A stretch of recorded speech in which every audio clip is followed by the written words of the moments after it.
James Ernest of The Grueling Truth, here with Ted DiBiase, the $1 Million Man, and star of Price of Fame.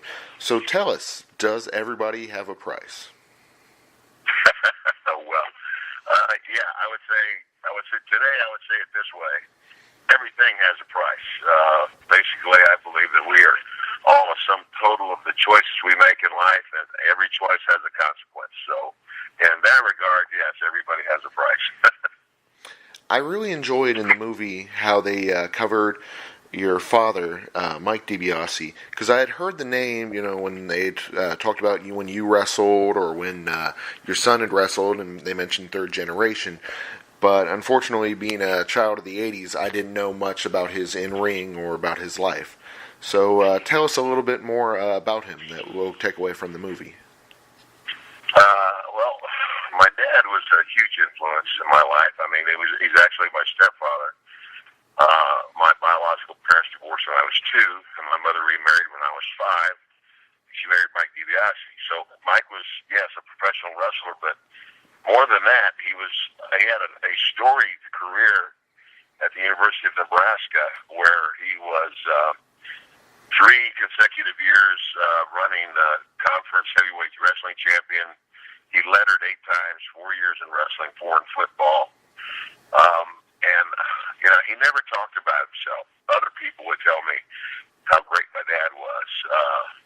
But the things that he instilled in me, I mean, he came out of a poor Italian neighborhood, and he would say to me, "Sonny, Ted, don't follow the crowd. Don't do what everybody else is doing just because they're doing it." He said, that's not hard. That's easy. He said, "I would rather you be the head, not the tail, a leader, not a follower." And he said, and that takes some courage.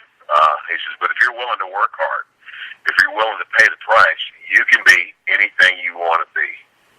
And which was evident by what my dad did in overcoming poverty and in a very poor neighborhood and going to Nebraska. And in addition to that, I believe 1946, I believe he was the AAU heavyweight wrestling champion nationally for the Navy.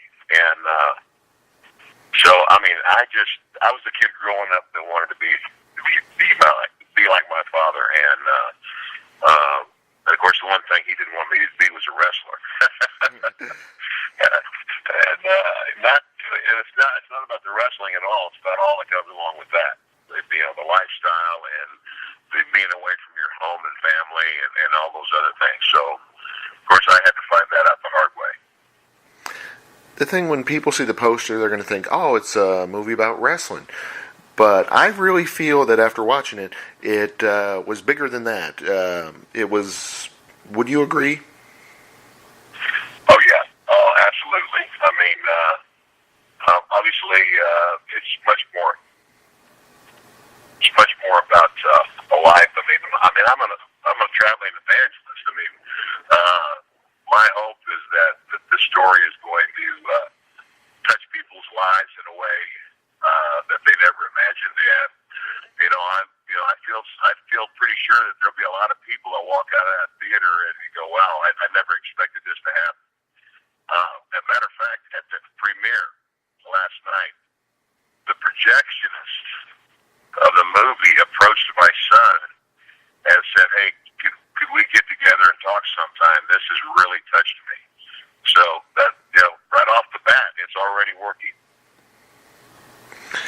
Your children, it seems that they have also had a strong connection to faith. Do you equate that to you and your wife? Absolutely. The change in my life, the real change, real come to Jesus moment for me was having to face myself. It's like I believe God allowed me to go on this journey. When I was very young, I call it a childlike faith I had. Mm-hmm. It carried me through my father's death and my mother's subsequent sinking into despair and alcoholism. And, I had to move to a very small town in southern Arizona, a little place called Wilcox, 3 or 4 traffic lights, that's it. And in the midst of that, instead of getting angry and bitter,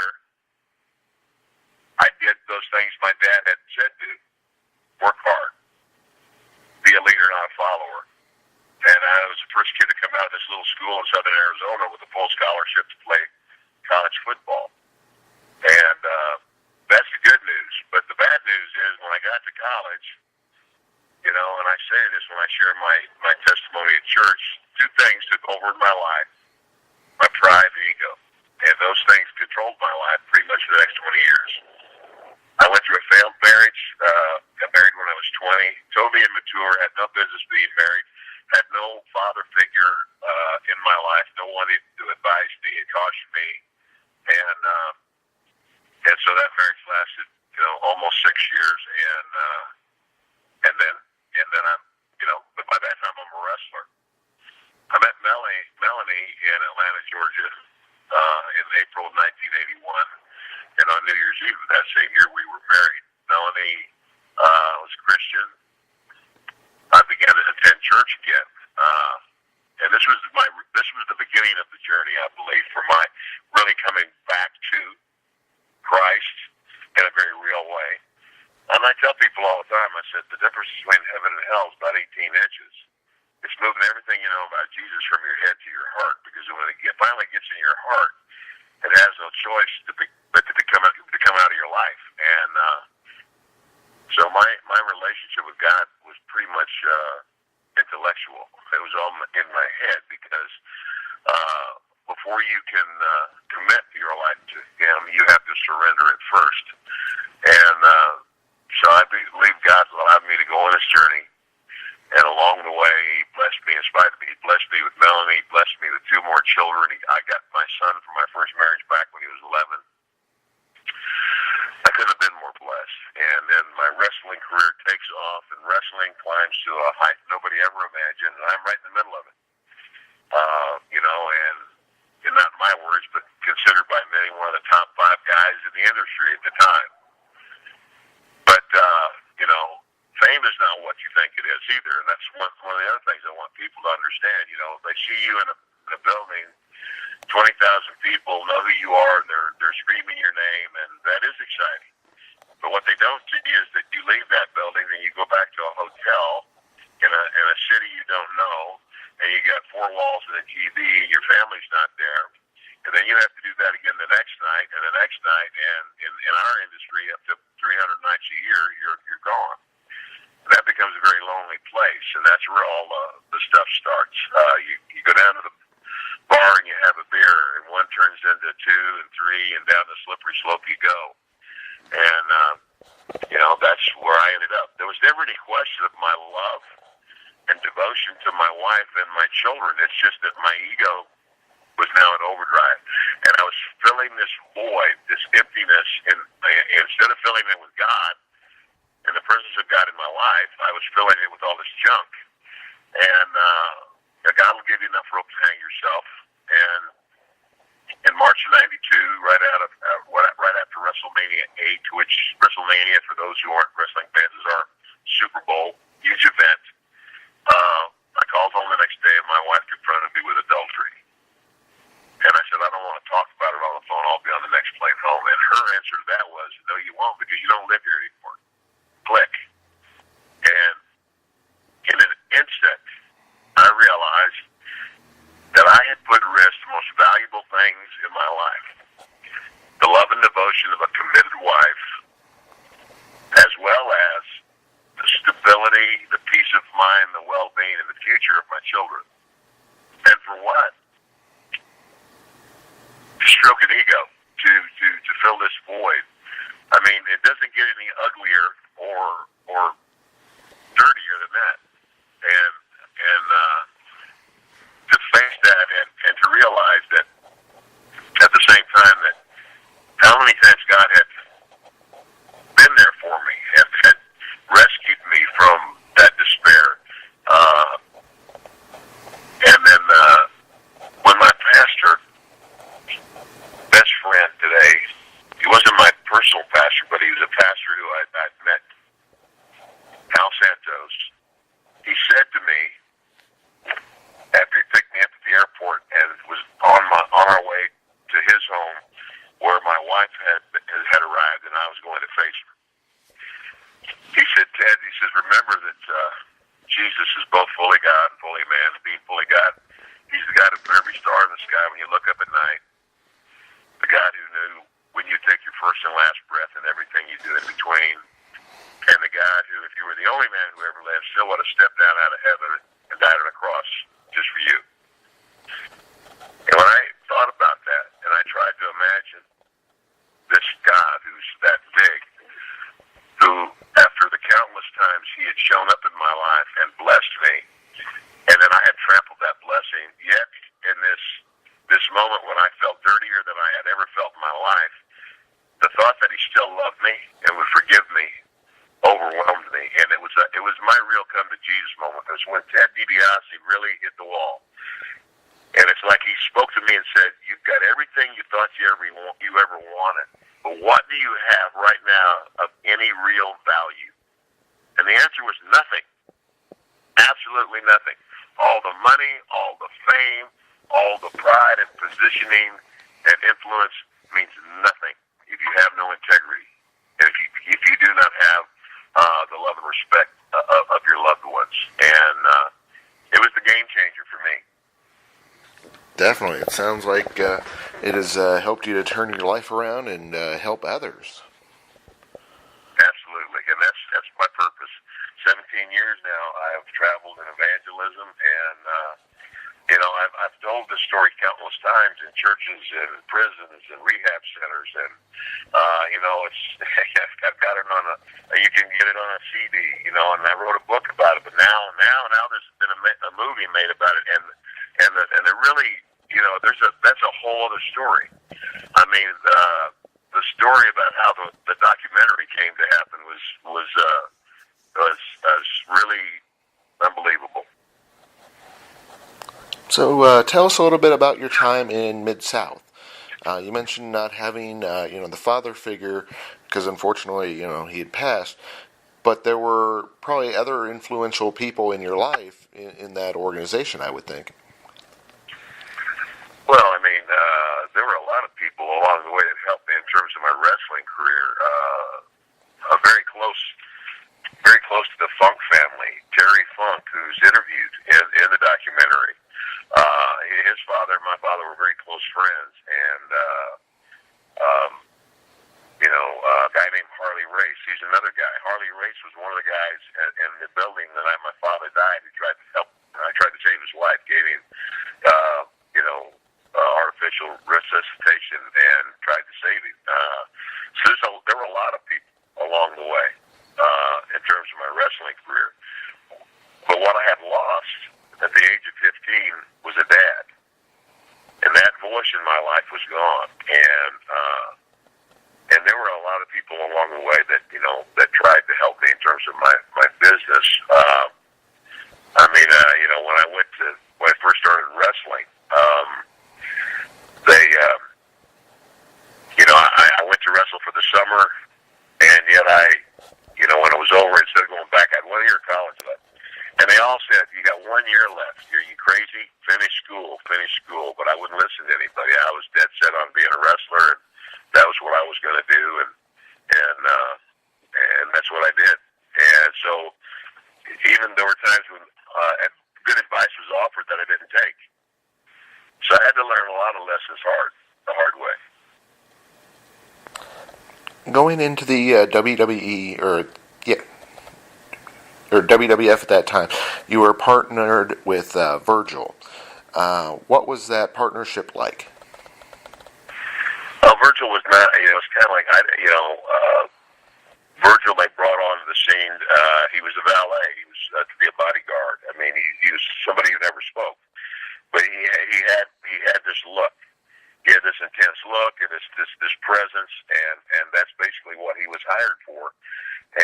And literally, as much as possible to be seen, like in public. That's one of the things he was paid for. Anytime we were in an airport or hotel, Vince McMahon wanted this character to come to life. He said, "I want people to see you," and that's why I was flown first class and got limousine service all the time. And Virgil was carrying luggage and opening doors for me, and things of that nature.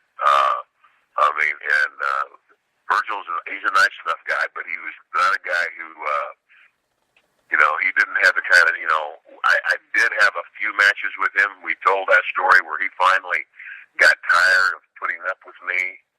And, you know, like, because being a $1 million man, I abuse everybody, including the people closest to me. That's the character. But because he didn't have a whole lot of wrestling talent, we couldn't go very far with it. I always felt that your character was kind of inspired by Mr. McMahon's kind of real-life persona or something that he would enjoy. Do you feel that that was part of the inspiration for the character? Well, it was totally the inspiration of the character. I wouldn't say it was Mr. Man's real personality, but it's Mr. McMahon's idea. I mean, he basically, and Bruce Pritchard tells the story in the documentary that in an effort to demonstrate this character, they're on an airplane. This has really happened. They're on an airplane, and this is back when you could still smoke on a plane, and they're sitting in first class, and there's only 2 rows, and the guy sitting behind Vince McMahon is smoking a cigarette. Of course, Vince absolutely hates smoke and whatever, and so he told Bruce, he said, watch this. And so he says, hey, man, he says, smoke really, he says, I'm allergic to it. And the guy said, I'm sorry. He said, but, I paid for my seat, I can smoke, so, kind of like tough. So he says, well, how about I give you $100? And he said, I'm sorry. So finally the guy, he gives him $500, and the guy says, oh, okay, sure. And so he looks at Bruce, and he says, ultimately everybody has a price. And it was a demonstration of the character, but yes, the idea for the character was Vince McMahon's personal idea, and I was the guy he picked. Did you ever feel any of the vignettes, the segments, ever went too far? No, because I believe that everybody understood that wrestling is show business. Yeah, the one vignette that everybody asks me about constantly is the little boy in the basketball. And I said, look, this was rehearsed. This kid was not picked out of the crowd at random. This was somebody who was pre-picked. The segment was rehearsed, but when we did it live, I had to be a hardcore $1 million man, and the kid was only 6 years old, and and then basically when I said, you don't get the job done, you don't get the money, it scared him, and he ran to his mom crying. And every one of those people, in fact, got the money. It was show business. But I get asked about that one thing all the time. Would you really do that to a little kid? And the answer is no, unequivocally not. But I would think, because Vince, at the very beginning of WrestleMania, he came out and he said publicly, "Look, we are sports entertainment. So the cat's out of the bag. We're not trying to. Nobody. Like before, when I was in wrestling, it was kind of like, okay, maybe people understand that we're not going to give the trade secrets away. That wrestling's not on the up and up. But Vince just went out and said, hey, we are sports entertainment. And so, there's no question about it. And Vince took wrestling, which was at the time, I believe, pretty much a blue-collar crowd form of entertainment. You weren't going to see any people in khaki pants and polo shirts at the wrestling matches. But he made it family entertainment. He dressed it up, colorful characters, over the top. There was no question as who the good guy was, who the bad guy was, and the characters were I might as well have been Snidely Whiplash, with the handlebar mustache, and obviously, what am I remembered for most, I tell everybody, a 19-year wrestling career, and what am I remembered for? I'm remembered for this laugh. It's just, cynical and diabolical and just very over the top. And so, no, I don't think that we, I think those, for anybody with any real understanding of what's going on, I don't think any of the vignettes were outrageous. Obviously, it was nice to have, the belt named after you and, have that whole angle going on that you've, continued for, long, your career.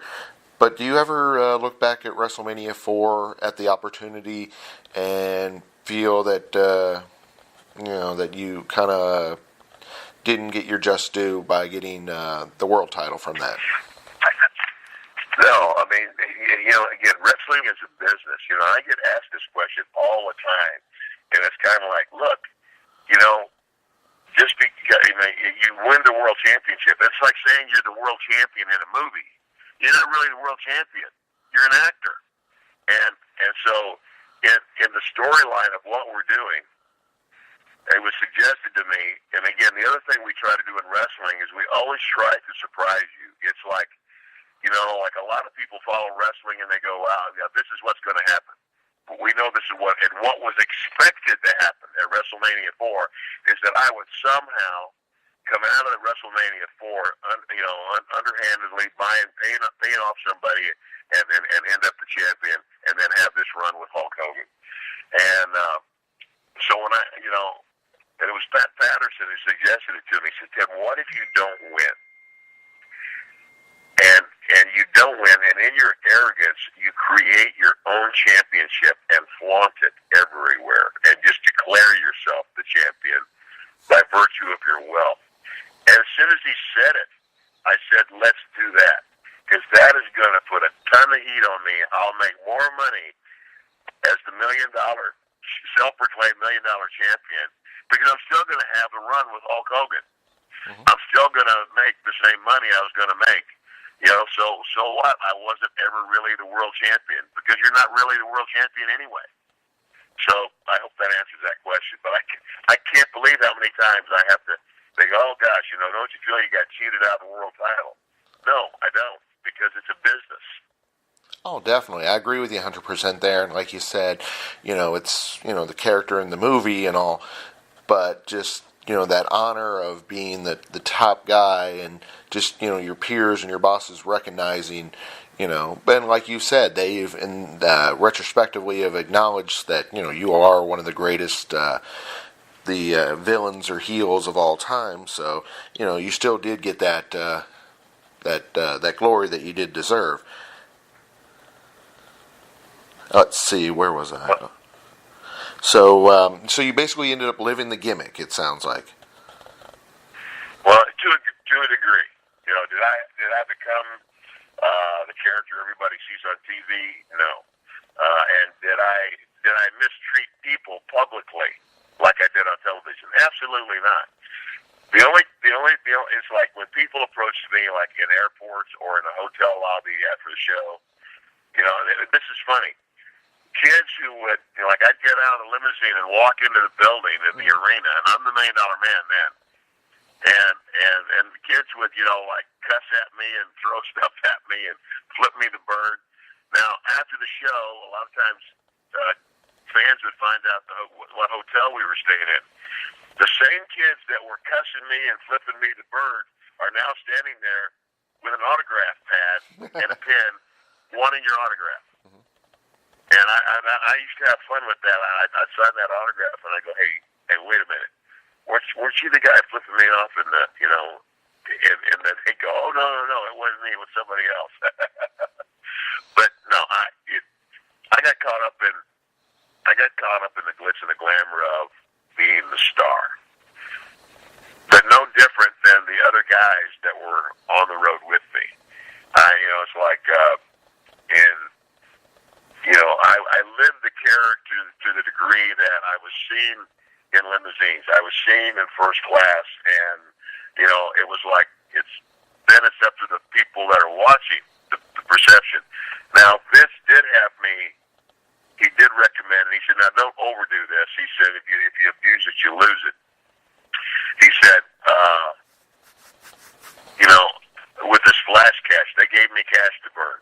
Mm-hmm. He said, go into a restaurant and announce yourself and tell them it's their lucky day. The $1 million man's picking up the tab, and go pick up the checks in there, and walk up and pay for them with the brand new crisp $100 bills. Get the receipt, bring the receipt back to us, and then we'll replenish the cash. That's marketing, and you think social media spreads fast? That word spread like wildfire. This guy's really throwing down the cash, and it was all for the purpose of getting this character over. Now that didn't, a lot of this stuff happened like in the first year. After the first year, I mean, I was still flying first class, but the limousine thing was, now down to major shows. The rest of the time, you're in a rental car, rent a Cadillac, that type of thing. Did you see a lot of yourself in Shawn Michaels? Is that why you ended up helping him so much? I just know it wasn't that I saw myself in Shawn Michaels. It's just that, when I first met Shawn, when Shawn first started, he was very shy and kind of reserved. And of course, we laugh about that. He really broke out of his shell. But I saw a kid with a lot of talent and eager to be the best. And I always admire that. And he would, because when he first started, he started in MidSouth, and I was there when he started. And so he would come to me, and we would have conversations. And he talks about this during the film, the fact that I advised him, on a couple of different occasions to be patient, because he saw other talent that he knew weren't as good as him that were being featured. And it's kind of like, and I said, the one thing this business can't deny, Shawn, is your talent. And I said, eventually, the cream always rises to the top. I said, you got to stick it out. You got to wait. And I said, believe me, it'll happen. And Macho Man Randy Savage, he said, basically told him the same thing. He said, you know what? If you quit, then there's no chance. But if you stay, you're still going to have a shot at it. And eventually, he did become one of the biggest stars the company's ever had. Do you feel that you were put through the trials and tribulations so you could come out the other side and be able to help people? Absolutely. I don't think anything happens by accident. I think there's purpose in everything that God does. People ask me, they said, would you do it again? I mean, I said, obviously, hindsight's 20/20. I said, yeah. I mean, I loved it. I was passionate about what I did. I loved entertaining people. I loved wrestling. I said, would there be some things that I would change it? And I said, absolutely. I said, but the journey that I've been taking on has led me to a place of understanding that I now have. And I think that's what God does with all of us if we're listening, if we're looking. And I tell guys all the time, there's no shame in failing. I said, because we're human, we're going to fail. We're going to fall on our face, and we're all sinners. It's like and different things affect different people in different ways. So there's no shame in failing, because we're all failures in some degree. The shame is in not getting back up, not learning the lesson from the mistake you've made and carrying on. It's like how many times you have to hit the wall before you realize that if you continue to make the same choices, you're going to continue to get the same results. And so for me, that wake-up call started at the age of 38. And, when I was at the height of my wrestling career. And that was the realization. The major realization was that no matter how successful I was in business, that fame and that business was not the source of my peace in life or my true happiness. And people even ask me today, go, Ted, are you really a multimillionaire? I go, no, I'm not. But I said, but I tell you what I have. I have the love and the respect of my wife. I have the love and respect of my children. And I have the unbelievable privilege and joy of watching my grandchildren grow up. And you simply can't put a price tag on that. Very true. I mean, family, there's nothing more valuable than family. Could we get a good story about Andre? Well, I loved Andre. Andre was, he was the best. Gentle giant, really a good man. Real good judge of character, too. If Andre didn't like you, there's probably a good chance nobody was going to like you because, he was a good judge of character. But a funny story about Andre. Andre was 7'4", 450 pounds. He's always looking to find a comfortable place. And, being a giant, it's kind of like, Andre flew first class, but even supplying first class, a man his size, even in a first class airplane seat is not that comfortable. be like me sitting in a coach seat. I can sit in the coach seat, but I'm not real comfortable there because I'm a big guy. So we have to make this 14-hour trip to Tokyo. And so 14 hours to Tokyo, then another hour bus ride to the hotel. And, you know, that first night, because of the time difference, you try to stay up as late as you possibly can. And because of the time difference, because if you don't, you're going to wake up at 4 o'clock in the morning and be sound asleep at 2 in the afternoon. And so we go out to eat. Well, we all go up and freshen up, and I hit the elevator button, and the door opens, and there's Andre. It's just Andre. And so we start down, and this elevator seemingly stops on every other floor, and people just keep coming on. Now, you understand this is Japan. Japan's a small country. I mean, the whole country's the size of California, but the population of Japan is about half that of the United States. That's really stacking people up. And so what you and I would think is this elevator's full, not in Japan. They are used to packing people in. But Andre is looking for comfort all the time. He's just been on a 14-hour plane ride and then an hour bus ride, and, you know, he's a little tired and a little cranky. So he reaches down and he kind of taps me on the shoulder, and I looked up at him, and he winks at me. Well, there's no nice way of saying this. The next thing you hear, in my estimation, was the loudest and the longest fart I've ever heard in my life. And I mean, all I could think about was the poor Japanese guy that is standing directly behind Andre, getting it right in the face. But I'm going to tell you what, when that elevator door opened, it was like the Exodus. Those people were scrambling to get out. I mean, they could not. They were tripping over each other trying to get out the door, and all of them talking in Japanese. And I didn't understand the word, but I guarantee you they were cussing the big boy. And all you could hear over all of that was Andre's laugh. Oh, oh, oh, oh. And the elevator closes, and it's just me and Andre. And he looks down at him and he says, "They won't crowd the big man anymore, will they?" Oh, God. That's my favorite Andre story. Awesome. Who would you like to thank for the movie? I would like to thank so many people. I mean, Peter Fierro, whose idea was to do the film.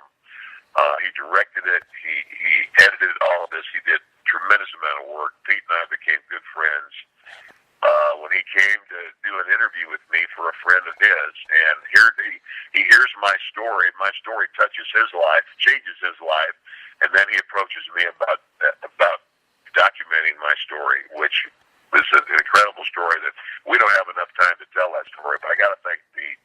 I got to thank Bobby Rydell and so many people, the Kickstarters who contributed to the project a long time ago. Obviously, and my son Ted Jr. did an unbelievable job. He had a lot of connections with people. I mean, I never envisioned that this would become a Fathom event.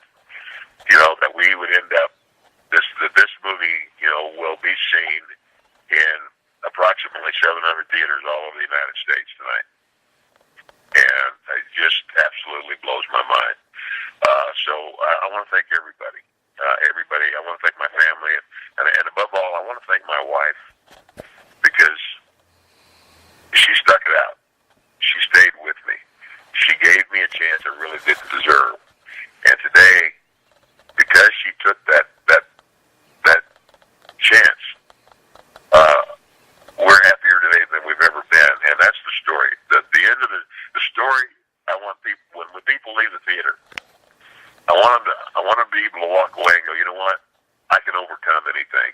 If I can leave Wilcox, Arizona, a town of 3 traffic lights, and get a college scholarship, go on and then become a star in wrestling, then you know what, pal? You can do it too. And even if you're successful in the midst of your success, you blow it. It's not over. Get back up and keep going. And understand that at the end of the day, it's okay to want to be successful. It's okay to want to have nice things. But don't depend on money, power, prestige, and fame to give you joy and to give you peace in your life, because all of those things are fleeting. They aren't the things that really last. I strong character and integrity and family, that you're pretty much empty. And I hope that's the story that a lot of people will take away from this film tonight and in the future. Could we get either a Piper or a Rhodes story?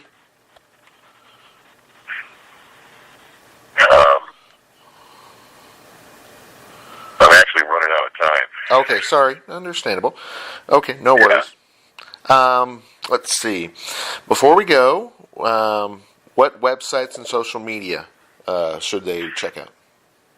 Okay, go to thepriceoffame.com.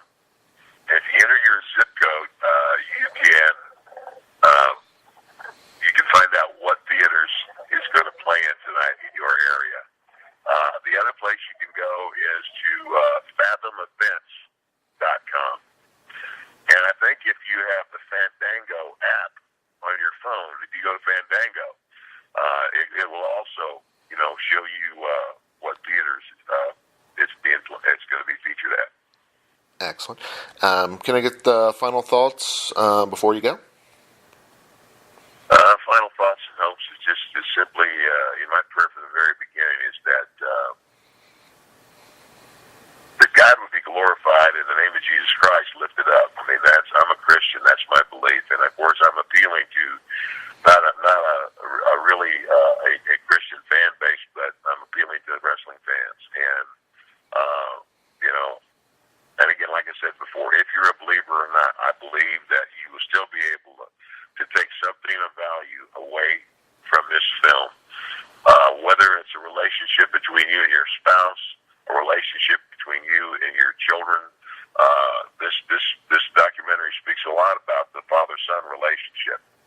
And I know a lot of broken men out there that never had great dads. 35% of our children right now are being raised without fathers. Great dads are hard to find, and great dads are greatly needed. And maybe that'll speak to your heart as well. But I believe that everybody could come away from the documentary with something of value, and that's my hope. Excellent. Thank you, Mr. DiBiase, for coming on the show.